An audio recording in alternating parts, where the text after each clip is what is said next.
Mes frères et sœurs, bonsoir.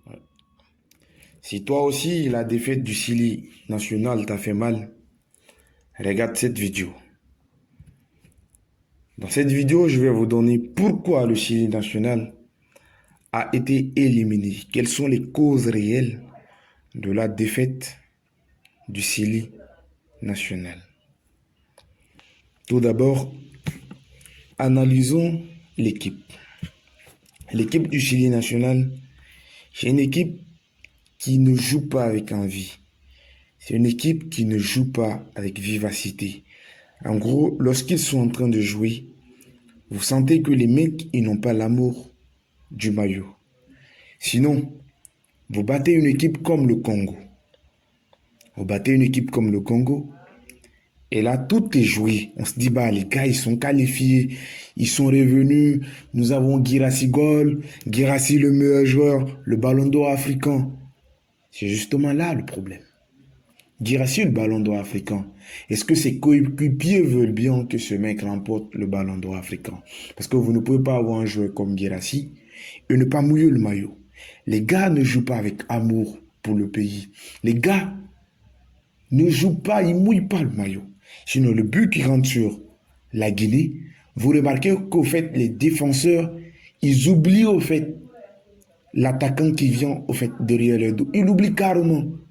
Pourtant, ce genre de match, on n'oublie pas un attaquant. Parce que vous partez jouer le ballon. Et là, vous partez, on vous dit, en seul match nul, vous êtes qualifié. En seul match nul, vous êtes qualifié. C'est-à-dire, en match nul, vous avez le ticket pour la CAN. Qu'est-ce que vous faites?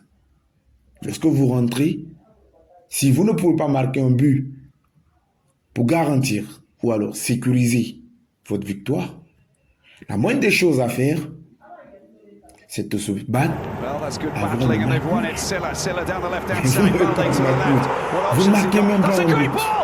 Et là, la Guinée. La première raison de l'élimination de la Guinée, c'est bien le jeu. Ces joueurs n'ont pas l'amour du pays. Ils n'ont pas l'envie. Ils ne mouillent pas le maillot pour le pays. Et là, on devait revoir ce côté-là. La deuxième raison de l'élimination du pays, ce sont des raisons que j'appelle des raisons externes, ou alors des raisons purement politiques. Vous avez la Guinée qui va jouer les éliminatoires pour se qualifier à la Coupe d'Afrique. Mais sauf que la Guinée n'a pas joué un seul match des éliminatoires chez lui, c'est-à-dire dans son pays, devant son public, qui allait se déplacer pour aller supporter, pour aller pousser les joueurs guinéens à se surpasser. Parce que le stade de Nongo est complètement détruit. Et là, vous avez la fédération qui ne fait rien pour que la Guinée puisse avoir un stade. Les Guinéens jouent leur premier match contre la Tanzanie à l'extérieur. À l'extérieur, c'est-à-dire pas en Guinée, à l'absence de l'air public. Et là, on les frappe. Et le retour contre la Tanzanie, ils sont en train de jouer en Tanzanie, devant le public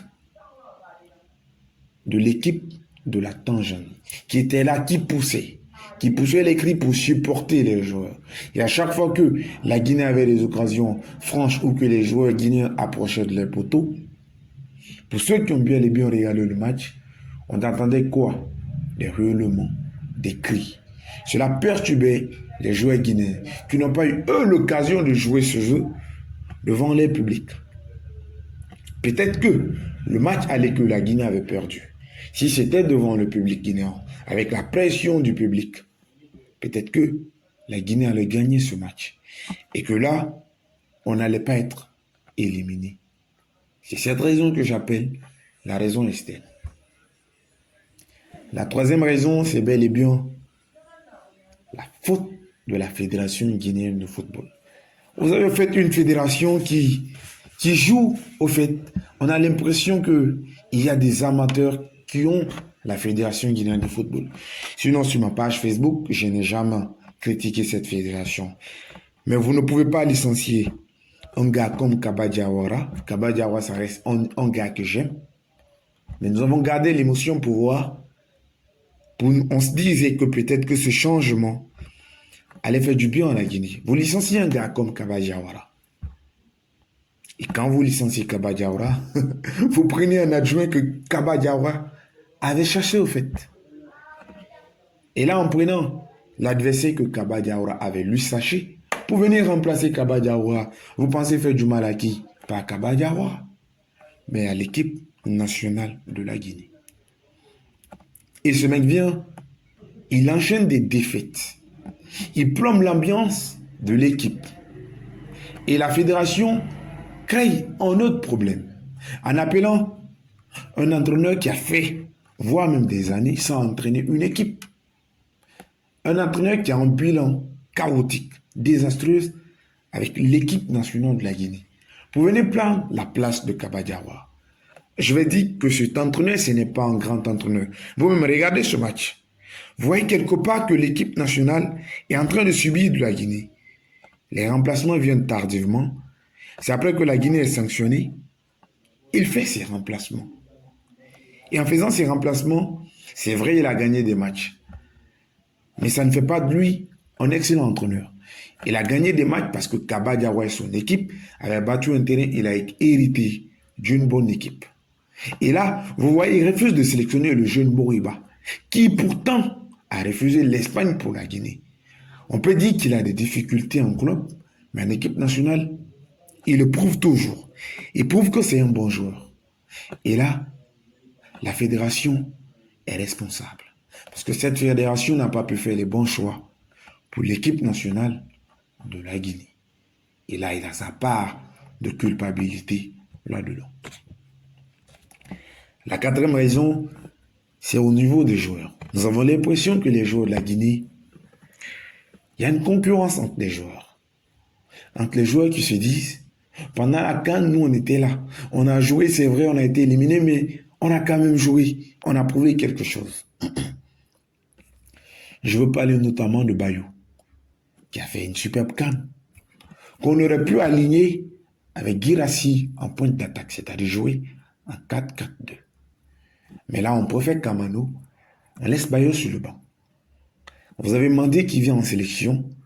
Mandé n'est pas d'accord avec le capitaine du Chili national qui traverse des moments difficiles. Et lui, il a son clan au sein de l'équipe. Ça crée de la concurrence, de la frustration envers les joueurs.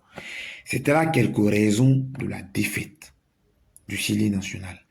Et ces raisons que je viens d'énumérer, ce sont des raisons que prochainement, on devrait essayer de voir, améliorer, si nous voulons, dans un futur proche, obtenir de très bons résultats pour l'équipe nationale de Guinée.